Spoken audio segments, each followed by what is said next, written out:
Thanks to those who did reach out. I had two big questions that came into me over the past week.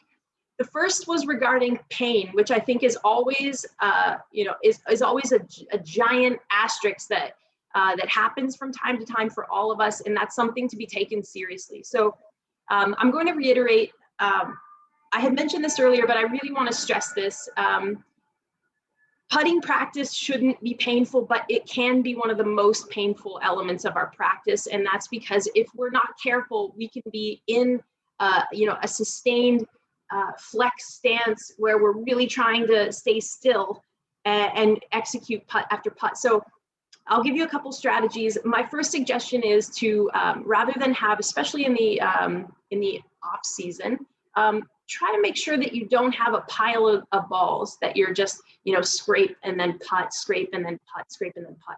Try to use, just one ball, so that after each time you might have to take a few steps to retrieve the ball, or you kind of have an opportunity to get out of your stance each and every time. So, after every putt, definitely try to make sure that you are, at least going back to an erect position, and maybe after every few putts, you're sort of, rolling your shoulders or doing something just to change it up. Of course, when we're on the golf course, we aren't in a position where we're just in this, flex position, unless you're hitting up on hole 7 and it's just coming back to you each and every time, and you're stuck in the same spot, which, it might be a great opportunity to just pick that ball up and move on to the next hole if that's what's happening to you. But yeah, I would say, definitely try to make it more game-like as well, in that you are going to be making a putt and then you're walking to your next, to the cup to pick the ball out of the bottom of the cup, or to, retrieve your ball, or to make the next putt. So it always is something more and more naturally kind of flowing style is to have yourself kind of out of that flex position. Now, that being said, if you are having lower back pain or issues while you're putting, that can be a really important sign that your body is sending you that maybe you need to change the way that you're setting up, or you need to engage your core, or be mindful of what muscles are keeping you stable at setup. Because chances are, if your putting stroke and if your putting setup is revealing some of those little sort of nagging pains or those little things, that you might have some of those same issues or weaknesses that needed being addressed in your full setup or in your swing. So one great drill that and this has come from TPI, which I think I sent out in past sessions. My TPI, it's the Titleist Performance Institute. It's a very golf fitness, and it's a merging of sort of 4 different streams, 3 major streams being medical. So it was created by a chiropractor in combination with Titleist, medical stream, a golf professional stream, and then a fitness or physio type stream. So those are the 3 sort of big streams that have come into TPI and have contributed to the resource pool. So I'd highly recommend, if you want to take this a step further and you want to look at some of the drills or some of the opportunities out there, my TPI, this is where this is coming from. This is called a fine neutral drill. So you're going to lose my head here for a second, but you're going to be able to see basically the tilt. So you'll see I'm going to create an S spine. So hopefully you can see now that I've created a swale in my lower back, and that makes my back look a little bit like the letter S, right? So it's up towards the top of my back and then down. Okay, this is me pushing my pelvis up. So this is what we would call sort of a big anterior tilt in my pelvis. And then I'm going to go under. So I'm going to tuck it under, and it looks like a C. So that's a C spine position, right? So I'm now creating a back position that looks like the letter C. Now, generally, when we take our setup, we want to find somewhere in between those 2 positions. We don't want to be excessively out like this. When you do get into that position, when you're experimenting with this pelvic tilt, you will notice that if you have excessive S spine, where you're pushing the pelvis out and it's tipped, if we think of this as a cup, so if we think of my hips as chop my body off and fill it with water, if I tilt it this way, the water is pouring out the front. That would be called anterior. If it's tilted this way and the water is pouring out the back of me, that's a posterior tilt. Okay, so if I'm excessively tilted this way, and then I bring it under a little bit. So not quite a C-spine, but you can see it just brought it to more of a flat. You're gonna notice, and I certainly just felt there, that I really engage my core. So this is what we call just a finding neutral position. So get into your neutral, then experiment. Excessive back, excessive under, excessive back, and then from this position where you're in this S-spine, just bring it under a little bit, kind of find neutral. Okay, so we're always finding neutral from that excessive kind of S-spine. Now, please don't do this if as you're doing this, you're experiencing pain. Definitely this is not, this pelvic tilt drill is perhaps not for you, and you'll need to, I would suggest you speak with a physio or your doctor or someone if you're having sort of major pain as you go along. But for the most part, we want to feel that our core is, our bigger muscle groups in our abs and our glutes are what are sustaining us or keeping us stable. And I like this little pelvic tilt drill because it just helps to really get me, feeling like my belly button is pulling up to my spine, and that it's the front half of my body that's controlling my stability. Those are the bigger muscles, as opposed to the smaller back muscles. And that's when I really feel that I get a strain. So that's a finding neutral pelvic tilt drill. It can be helpful not only for putting, but certainly for full swing as well. Just being aware of what's engaged during at the starting point of your swing. And again, that can be found on my TPI. So take breaks, stand up after every couple of putts, try to avoid sort of a repetitive situation where you're just making putt after putt without giving your body a break. I will say that, and that applies outside as well when you're out there. So thank you for that question. Another great question that I had was regarding the distance the ball comes back. So one of the drills that we introduced was the idea that you're going to putt from 5 feet. And this is a sort of a repetition drill where you're going to putt from 5 or 6 feet, and it's going, the micro hole is filled. So I'll show you the cup. This is where the micro cup or the micro hole is filled. Okay.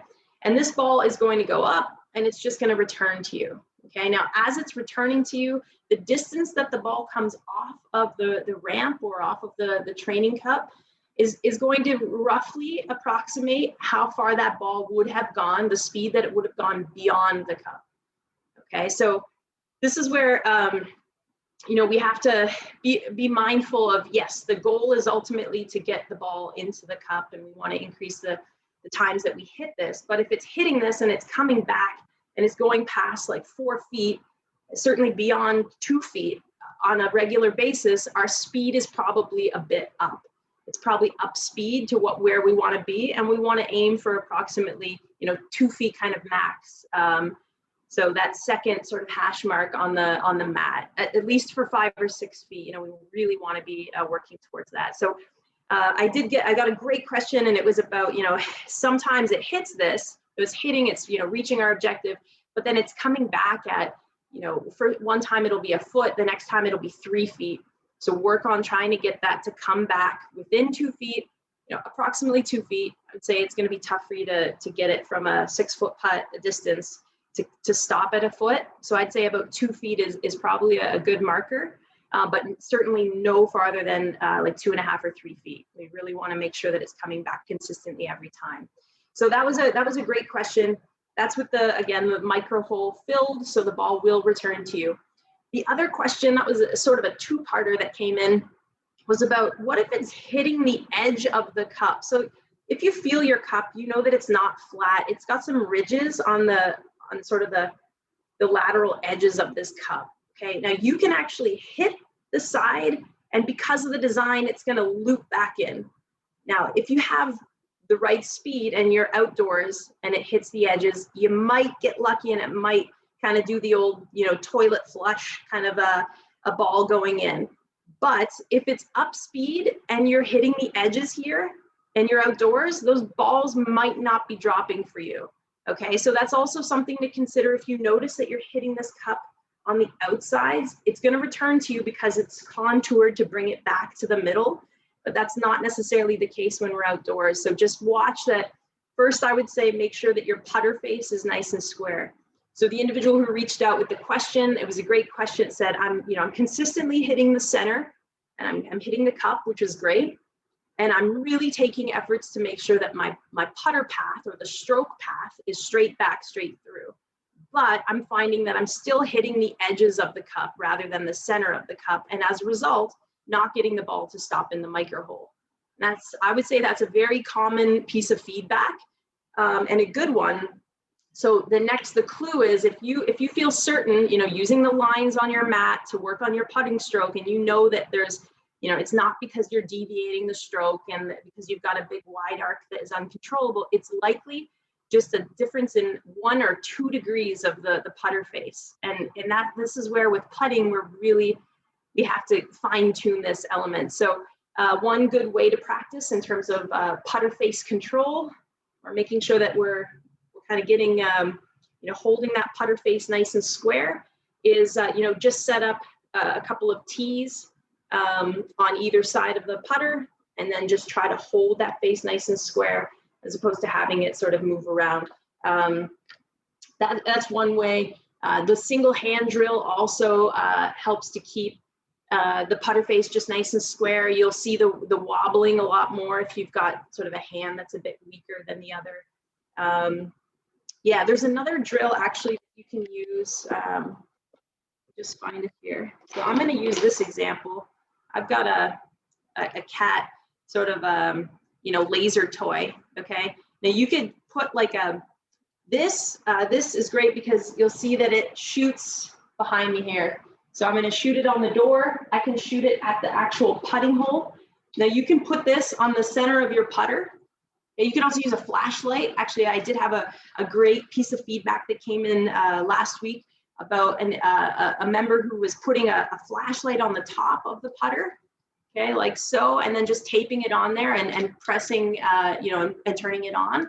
So, turn this laser on, and it's going to shoot directly where it's pointing. So if this is sitting on the ground and you've got your cup there, it's going to shoot at that spot, and you'll be able to see if it's offline and if something is happening during the stroke, because the light, you might have to turn the lights off if you have a flashlight, but it's a great way of just seeing where that flashlight is pointing at the moment that you're striking it. So, it's just this is again like another dollar store find. This is I invest in the finest for my cats. So this is a $1.25 investment that can help with your putting practice over the winter months. So that's a great one. And thank you for sending those comments and those feedback pieces in. I really, I do appreciate it. As I said, it fuels each week's session. So thank you for that.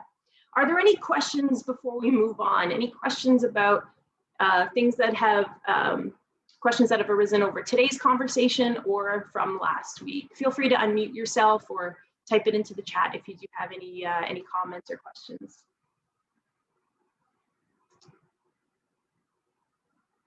I need the Jeopardy theme song to be playing while this is, all right, perfect. Okay, so we'll move on to the next. I have 2 kind of fun games. So I've introduced a few different, PuttOUT drills. I don't even like the word drills. It sounds so like, regimented and has, army connotations. I like games. I think if we can gamify things, it just helps to keep it light and fun. And it certainly, I like to play, games rather than like do drills. So if you kind of frame it that way. So the first game that we have is kind of it's the PuttOUT challenge, but it's making it points, which I think is actually a lot more fun because I think most of us, I know from my experience, I can just speak on behalf of myself, and I think you may feel the same, that it's much easier to get it in the cup and have it come back than it is to certainly get it stuck in that micro hole, and so this game is great because it's a point system and it rewards you for both hitting the hole, but also it gives an added incentive for if you actually get it stuck in the micro hole. So it's piggybacking on something we've done. Again, you're gonna lose my head here as I angle this down, but I'll take you through this drill. So what this drill is, or this points game, I shouldn't have said drill, this game is what we're going to do is you're going to keep a point score And you're going to start at 1 and move along to every single distance, so all 6 feet on this PuttOUT mat. And you're going to give yourself 1 point if you hit the hole, if you get it in and it doesn't get stuck. So I just got 1 point, and then I'm going to move back to the next mark. And I'm going to try to make it, get it stuck. Okay, I hit it. That's 2 points. I move to 3 feet. All right, I've got 1 point. That's 3 points. If I get it in the micro hole, it's a 3 point. It's a 3 point bonus. So let's say I'm able to get it in the hole. Thank goodness that went in. So that's 3 points. And then I would move back and I would tally up my entire score from start to finish. And that is going to be what you're going to base your starting score at. And then you're just trying to beat that score each and every time. So, rather than thinking of it as a must make, must micro hole, get it in, you're just trying to tally up the score and have a little bit of fun with it. I'm so thankful that ball stopped in the micro hole. So that's the first game. The second practice game is called the zigzag. We'll call it the cross-country zigzag game. Okay? And this is kind of, again, a piggyback on something we did last week. So last week, for those of you who were able to join us, we talked about using, going against the linear composition of this mat. Everything is structured to help you and make it, reinforcing that straight back, straight through in that linear component. But what we talked about last week is trying to make it diagonal. So, trying to force your brain to adapt to hitting this ball diagonally and going off of, going in opposition to the lines. So this drill is we're actually going to go 3 positions. 1 on the left side of the mat, the center, and then the right side of the mat. So we're going to go 1, 2, 3, 4, 5, 6, 7, 8, 9, 10, 11, 12, 13, 14, 15, 16, 17, 18. So 18 would be a perfect score. And that's if you hit the hole. It need not go into the micro hole, but if you hit the large hole from each and every point, and you're just going to try to see how many you can get to go in from each of these different locations. So now diagonally, you're trying to hit this cup, and then you're going cross country. So each and every point diagonally practicing from along the mat. So that's just a little kind of zigzag game that you can play. Again, 18 points, all 3, left, middle, right, and then move back to the next left, middle, right, and just trying to hit the cup. As I say, it need not go into the micro hole. I mean, if it does, great.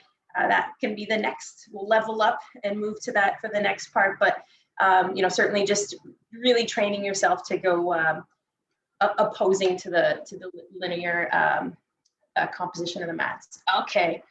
Observation. So I just want to tackle a couple of questions. And if you do have any questions about the 2 games that I've outlined, please feel free to pop them in the chat.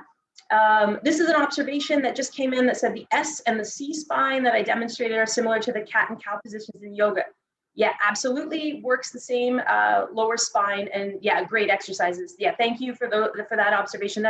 This is actually one of my sort of physio rehab drills. I do this not in golf posture, sort of in forward flexion, but I do it on in that sort of cat-cow, like on my hands and knees, and go into that.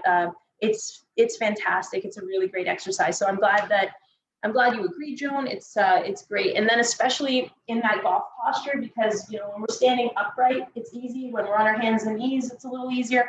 But when you're in that golf posture, which is of course maintaining that flexion, where our upper body is in a state of flexion forward, that's where we really start to get into some wild things happening with the way our body is recruiting muscles and relying on certain areas. So yeah, thank you for that observation. Do you get a bonus for going in the micro hole in the zigzag?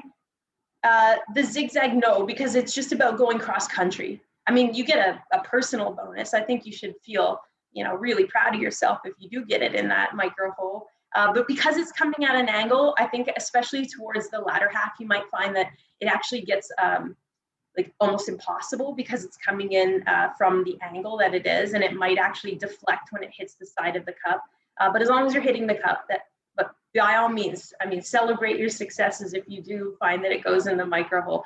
But that's just about sort of, you know, trying to get as far as you can cross country. So trying to get all the way up to 18. I think right now I'm at 14. That's my record. So, you know, and just trying to do that each and every day, or each and every practice session. Another question about the slope of one's kitchen or you know, dining room floor. Absolutely. So that's a good. There might be some break. I know I had a few comments about the break. You can incorporate that, or you can find another spot. The good news is that at home you can use a level. If you have a little level at your disposal, you can at least set that down on the ground and kind of see if you do have a bit of a break, and you can use that to your advantage. Unlike on the golf course where you have to, you know, kind of figure it out and factor it out on your own without a level. Yeah, any other questions? Those are great so far. I love that feedback. Any other questions? You can unmute yourself if you do. All right, this is great. Well, my job is done. This is fantastic. I mean, no questions. I can send you out on your merry way and have fun putting this week with these 2 additional games. Those 2 games I think are just going to help to keep your practice nice and fresh. They're just additions or build-ons to what we've already overviewed in the sessions. For those of you who did just get your PuttOUT mats, you know, I'll just do a quick little run through of just a review of the actual PuttOUT system. So of course the mat, we've got 6 feet, and we've got 3 hash marks at each foot increment all the way back. We've got a couple of opportunities. You'll see from 3 feet and beyond, 3 to 6 feet, you've got this corridor that's outlined, and then you have these little reinforcements here at 3 feet for the club face, so that little line that's perpendicular to the hole, as well as at 5 and 6 feet, you'll see the dotted lines. So great ways to just practice from a technical standpoint, making sure that your putter face is nice and square, nice and flush with that line, as well if you want to practice inside the 2 lines to make sure you see that I took that outside as opposed to going straight between those 2 lines. It's a great way to practice your technique. And then of course it just gives you some feedback in terms of having some distance awareness. You can use the actual PuttOUT cup, or you can simply putt to the hole without the cup. So this is another great one, a great drill where you can just practice putting and try to get that ball to stop inside the hole. Okay, think of this like the button of curling, you know, just trying to get it as close to the center to that button as possible. Or, you know, simply from greater distances, you can practice just getting it in what we call the end zone. And so getting it past this lead edge of where the cup is and just having it stop into the end zone. I like that drill because it's all about controlling your pace. And, you know, as we discussed earlier, sometimes the actual hole itself can be a little bit misleading when it's coming back off of the ramp, and sometimes it can send it a little far. The actual cup itself, so just as a reminder to everyone, you can fold this up. It gets really, really portable. So you can fold it, micro hole goes in, pops out. Once we finish the off-season training and we're ready to get back into the season, you know, fold it up and throw it in your golf bag. You know, use it for practice and to help you at the golf course as well. I did notice 6 questions or 6 comments, so I'm going to quickly go through here. Has anyone gone 10 for 10 in the micro hole, or 10 for 10 minutes, or no, 10 for 10 in the micro hole? Yeah, in my dreams. I think a lot of us can relate to that comment. Yeah, it's challenging and it's good. I mean, we should be challenged by these, and we should feel that we're, you know, improving certainly as we go along. Yeah, that force field is ever present, I think, on mine as well. Yeah, the micro hole challenge does add a lot. The question, does the ball ever stay in the colored hole? That's a good question. I haven't ever seen it come in because of the angle of the design. I've yet to see it actually stay in the colored hole. I would say if it does, like, almost consider it not a made putt, because it obviously won't have enough to kind of get beyond that like lead edge. And we want to always make sure that that ball has an opportunity to get to the back of the cup. So yeah, I haven't seen it, but if it happens to you, take a photo. I don't think it's impossible to happen. I think anything's possible. So, but I would definitely strive to make sure that it gets, you know, it gets far enough that it's able to come back a little bit. It's a great question, though. Any other questions at all? I did realize as I was putting there, and I looked back at the screen, that you got a socked foot demonstration this morning, which just shows you don't need to wear shoes during your putting practice. Please save your floors and don't use your golf shoes if they've got spikes. Just you can practice in your socks. Be comfortable while you do these games.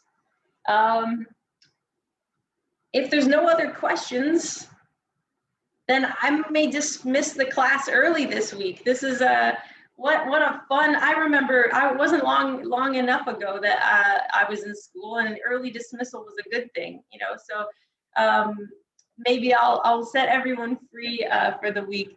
A comment that I love in particular, because it's about a cat. Chases the ball when I putt. Yeah, there's a good reason you don't see them right now. They are they're locked in another room right now. So it's usually quite the process before I hop on these calls, so that they're not the divas, the guest stars that they want to be. Yeah, it's actually kind of fun. It's fun when you putt them. You can have a lot of fun with your pets. I've seen some dog videos and some cat videos of that. You know, they get in on the fun. So yeah, it just helps hopefully it helps get the mat out more, which means that you're practicing more, which means that you're going to see, you know, a reduction in the number of putts come the springtime and come the season, which is what all of this is about, is making you, you know, reduce your scores, feel more confident on the putting green, and get a better sense of your own stroke, and just feel like you've got some confidence. Fantastic. Well, it's been an absolute pleasure, as it always is every week. So next week we return with the golf talk. As a whole, there's been a lot of Zoom interactions this week. So thank you all, for those of you who participated in the rules session last evening. We'll come back next week and next Wednesday for the golf talk session, as well as the PuttOUT, which is going to be next Friday. So I'll look forward to seeing everyone then. In the meantime, I hope you all stay healthy, stay well, enjoy that snowfall that we've been enjoying. I know this is a day where I feel very lucky that my car is in an underground parking lot. So enjoy the snow. Thank you, Jamie. All right, you're welcome. Have a great week.